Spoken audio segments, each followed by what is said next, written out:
talkSPORT. Impeccable timing and anticipation. Nice. talkSPORT.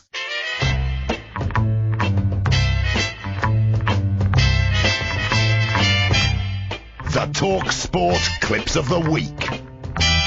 Here we go then. If you've just got in the car, you haven't missed them. And if you've been hanging around, never, apologies. We had a couple of gremlins, but off we go. Clips of the week. We start with Alan Brazil on breakfast. Right, 8 o'clock, headline news. Here's... It's the Welsh lad, isn't he? I He's like very him. good. He is good. He does struggle with those Welsh names, Alan, as you can hear there. Also struggling pronunciations was this caller to Jim White. I think the one area that Koeman's probably let himself down in just a little bit is we should have bought an out-and-out centre forward. We're crying out for a Benteke, a Batshuayi. Batshuayi. Yeah, of course, that's lovely. Player Batshuayi. He's getting his chance there. Now, here are the two mics featuring that celebrated linguist, Mike Parry. Lyle says this. He's known as the naked cowboy. And then he says, see you mañana. See you mañana. Which, What's of that course, mean? is, tomorrow. Mañana is Oh, Spanish. mañana. Tomorrow. Mañana is the Italian for sort of, not No, it's now, not. tomorrow. No, it's Spanish. Oh, Spanish. Italian. Yeah, even the basics. It's brilliant, isn't it? Here's former Manchester United winger Gordon Hill on extra time. He seems to have forgotten some of our quaint old sayings since moving to the States. The young kids they're bringing in, they're not up to the capability. This kid Davis looks as though he's going to run himself up his own backside. That wouldn't be easy, was it? Maybe they can do that in America. It's quite tricky. to run oneself up one's own backside. He's very flexible. I'll look that one up. Anyway, this is Stuart Pearce reminiscing. A lot of sports people really struggle for that. The adulation. Probably in my respect, I probably was fortunate, and I always, thank the Lord that I worked for a living. Had 5 years as an electrician, and probably just grounded myself. Well, that's just as well if you're an electrician, isn't it? It probably kept you alive being grounded, Stuart. Makes perfect sense in your line of work. Jim White now introducing a caller. Joanne, you're a Leicester fan, I think. You're through to us live. What would you like to say, Joanne? Good morning, Joanne. Hello? Joanne, it's you. No, it's Jane. Oh, blimey. All right, Joanne. Don't get so upset about it. I thought it was going to be John for a minute, or Joanne. I definitely thought it was going to be John. Now, this is Mark Saggers appearing to suggest that Russia have been caught cheating again.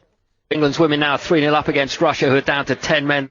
So it's not on, is it? It's not on, Russia. Doris Pavlichenko was up front. It's not right. Back to the two mics, talking literature. The guy who plays the surgeon is Horatio Hornblower. Horatio Hornblower? Yeah. That's not his real name. Well, there was no Horatio Hornblower, but It's a fictitious character. Fictitious character written by some really distinguished author whose name I don't know. Right. Sort of like H.H. Borneo. Who's H.H. Borneo? Nobody. C.S. Forrester, but it isn't H.H. Borneo. Where'd you even make that? He'd be phoning up, won't he? Do you have fly fishing by H.H. Borneo? It's not a bad name. Maybe you should write, Andy, under the name of pseudonym of H.H. Borneo. That could be, you were telling us you were a Virgil and Harry Lemon, and telling us you're a Virgil. Anyway, that'll make sense. You were listening in the first hour. What's next, Andy? It's Alan Brazil alongside co-host David Ginola, talking racing with Rupert Bell. Paul Hannigan, what's happened? This was up at Carlisle, I believe. Yep, well, I mean, if you've seen the pictures, don't get stung by a wasp. Well, because he had a very nasty reaction. But hopefully we'll be back for our Gold Cup meeting, which starts tomorrow. You understand, David? You have wasps in France, no? No. Have wasps in France. No, they're only in Italy, Spain and Germany. Yeah. They sort of circumvent France. They do. They fly around France. They're not massively keen on France as a country. But here are the boys again with guest newspaper reviewer Laura Woods. And not only do they have wasps in France, but it appears they have cows too. Maybe their interest in Alexis Sanchez is just waning a little because of the great partnership with Jesus and Aguero. Yeah, and look at his... We spoke about this a little bit yesterday as well. Yeah, cows in France. They've probably been stung by the wasp. And David had a script last week telling the story of how his heart stopped on the football field. Yeah, it was a shocking story, wasn't it? It was a shocking. It was very interesting, actually. And Ray Wilkins reacted with typical footballer's understatement. It was a fascinating chat with David, I swear. And he reckons he was dead. He was brown bread for 9 minutes. No, that's not very pleasant. No, that's one way of looking at it. Very disappointed. He'll look back on that, Dave, and he'll be really disappointed. Time now for the talkSPORT Corner of the Week to the Sports Bar. Brandy's a Spurs fan. Brandy, good evening. Oh, not too bad, mate. How yourself? I'm very well, thank you for asking. First of all, I'd like to say I'm not I don't listen to talk all the time. I'd like to ask, I do apologise for this, but what's your name? Talk Sport, caller of the week.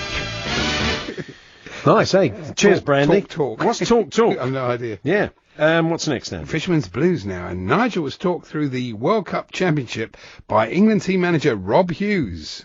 Holland went into the lead early on. It's a 5-day event, so Holland went into the lead early on.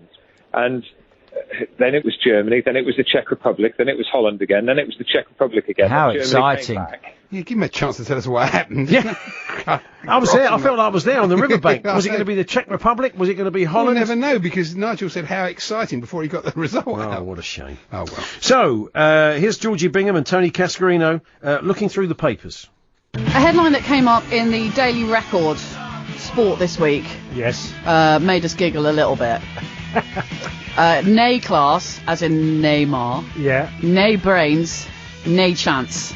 And which needs to be read in a Scottish accent. Yeah, which I can't do, but nay class, nay brains, nay chance. As if to prove the point, Tony. I don't know. got American, Got very American. American. Very good American Yeah, accent, that's good. not so Scottish. And listening to this, we're guessing Mike Parry isn't a regular listener to Clips of the Week. Fred the Crystal Who Palace certainly fan, who wants to have a word. Fred, a very good evening to you. Hi, how's it going, guys? There's only what I want to say about Roy Hodgson. Go on. He scored so many goals. Oh, God. Hey, he's what? And he kept coming back to it, didn't he? What's all that about? You wouldn't have known. It's a famous old caller to Quinny and Dance, of course, if you listen to the Clips of the Week, but Mike clearly doesn't. And finally, Jim White had a difference of opinion with a caller. It shows the weakness of the Scottish game to me. It don't show a great achievement. I'm sorry, it doesn't. But Mick, as a football fan, though, Mick, as a football fan, do you not think, Mick, as a football fan, that Rangers players and Aberdeen players? You know, but Mick, here's the deal as well. Mick, let me ask you straight, and don't fudge this. How many Old Firm games have you been to? I've never been to an Old Firming game. Have you not? Have you not? No. Let's ask you a final one, Mick, just before you go, because you've been thoroughly. A bloke from England, an Englishman. The fact of the matter is this. How many points did they win the league by? The fact of the matter is this. Celtic are on a 56-game domestic unbeaten run, Mick. The rest of the league is relatively weak against them. Do you think Aberdeen would beat Sheffield Wednesday? It's great, isn't it? There we are. Difference of opinion. Well, I think it was, it's fair yeah. to say. Good points well made. And it did remind us of this classic of the genre. Let's take you back to our... Right, well, we've been really unlucky. No goals, no points, but relax, because I've got a TV show here to cheer you all up. What is it, boss? Pointless. That's the spirit. Mr. Couldn't guide England past the team of fishermen, but still backs himself to perform a miracle at Palace Guy. And